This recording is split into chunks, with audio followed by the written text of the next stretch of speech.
পাকা আমের সাথে খুবই মজার একটা নাস্তা। আসসালামু আলাইকুম everyone, welcome back to my channel. আজকে তৈরি করে দেখাবো পাকা আম দিয়ে রসালো মুচমুচে খুবই মজাদার পিঠা। উপরে থাকবে ক্রিস্পি আর ভিতরে থাকবে সফট।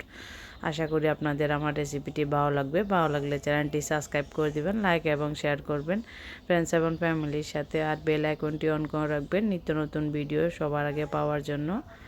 তো চলুন প্রথমে আমরা আমটা কেটে নিই। যেহেতু আমি পাকা আম দিয়ে করতেছি, আর পাকা আমের সিজন থাকতে আপনারা যে কোনো পাকা আম নিলে হবে। আমি এখানে 2টা রূপালি আম নিয়েছি।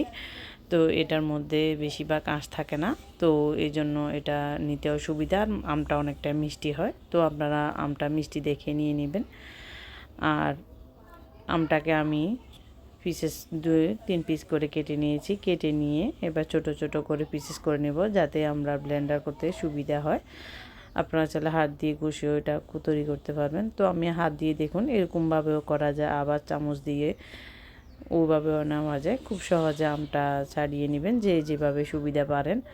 তো এবার আমার সবগুলো আম রেডি করা হয়েছে, এবার ব্লেন্ডার করে নিয়েছি আমি। এখানে কোনো পানি ব্যবহার করা যাবে না। তো আমি চুলায় বসিয়ে দিচ্ছি, দিয়ে এখানে দিয়ে দিচ্ছি 1/3 কাপের মতো চিনি, যেহেতু আমটা অনেকটা মিষ্টি। তো আমার ডোর পারপাস অনুযায়ী আমি 1/3 কাপ ব্যবহার করেছি। আপনারা আপনাদের মন মতো ইচ্ছে মতো দিয়ে দিবেন।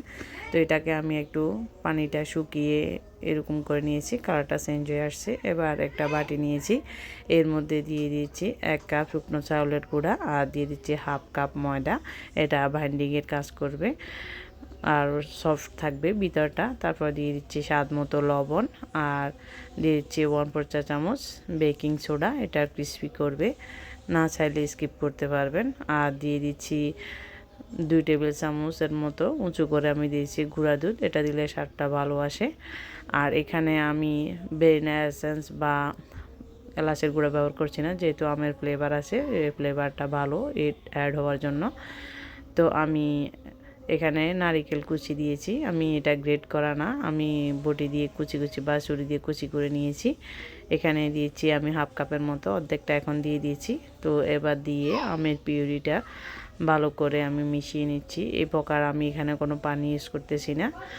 যদি আমরা আমটা যদি রান্না করে না নিতাম, তাহলে এখানে পানির পরিমাণটা বেশি হয়ে যেত। তো তার জন্য আমি আমের পিউরি দিয়ে করেছি। আপনারা যদি কম বেশ লাগতে পারে, তাহলে সামান্য 2 টেবিল চামচের মতো পানি অ্যাড করে দেবেন, বা দুধ দিয়েও অ্যাড করতে পারবেন। তো এবার আমি বাকি নারিকেল কুচিটা দিয়ে দিচ্ছি, যেটা পরে রান্না হওয়ার পর পিঠাগুলো আমরা যখন চিবাবো তখন দাঁতের নিচে এই নারকেলগুলো পড়লে খুবই ভালো লাগবে। তো এটা 10 মিনিটের জন্য রেস্টে দিয়ে দিচ্ছি সেট হওয়ার জন্য। 10 মিনিট পর আমি পিঠার ব্যাটারটা চেক করে নিয়েছি পিঠার শেপটা আসে কিনা। তো একটা প্যানে আমি পর্যাপ্ত পরিমাণে তেল দিয়ে দিয়েছি, দিয়ে আমি মিডিয়াম লোতে রেখেছি। তো এবার আমি পিঠা বা কেকের মতো মিশ্রণটা একটু একটু দিয়ে আমি দিয়ে দিচ্ছি, আর এটা আস্তে আস্তে হবে।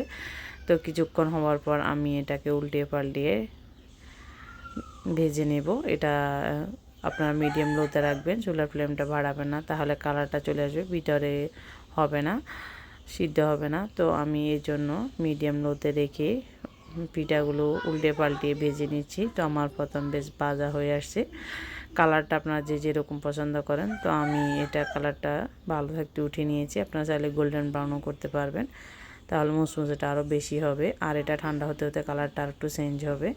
তো দ্বিতীয় বেসটাও দিয়ে দিচ্ছি, দেখুন একদম কেকের মতো গোল গোল হচ্ছে, আর শেপটাও খুব সুন্দর হচ্ছে, আবার ফুলও দ্বিগুণ হয়ে আসছে।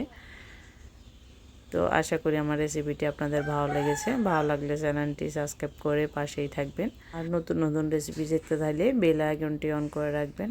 তো আমার পিঠাগুলো রেডি, ঝটপট 10 মিনিটে বানানো যায়। আজ এই পর্যন্ত, ভালো থাকুন, সুস্থ থাকুন। পাকা আম পুড়ে যাওয়ার আগে রেসিপিটা একবার বাসায় ট্রাই করতে পারবেন, খুবই সহজে। তো একটা পিঠা ভেঙে শেয়ার করতেছি, দেখুন ভিতরটা খুবই সুন্দরভাবে কুকড হয়েছে, আর নারকেলটাও দেখা যাচ্ছে, মুখে দিলে খুবই মজা লাগবে। একবার বাসাটা হলেও ট্রাই করবেন, ঝটপট 10 মিনিটে বানিয়ে নিতে পারবেন। আজ এ পর্যন্ত, ভালো থাকুন, সুস্থ থাকুন, দেখা হবে নতুন এপিসোডে। আল্লাহ হাফেজ।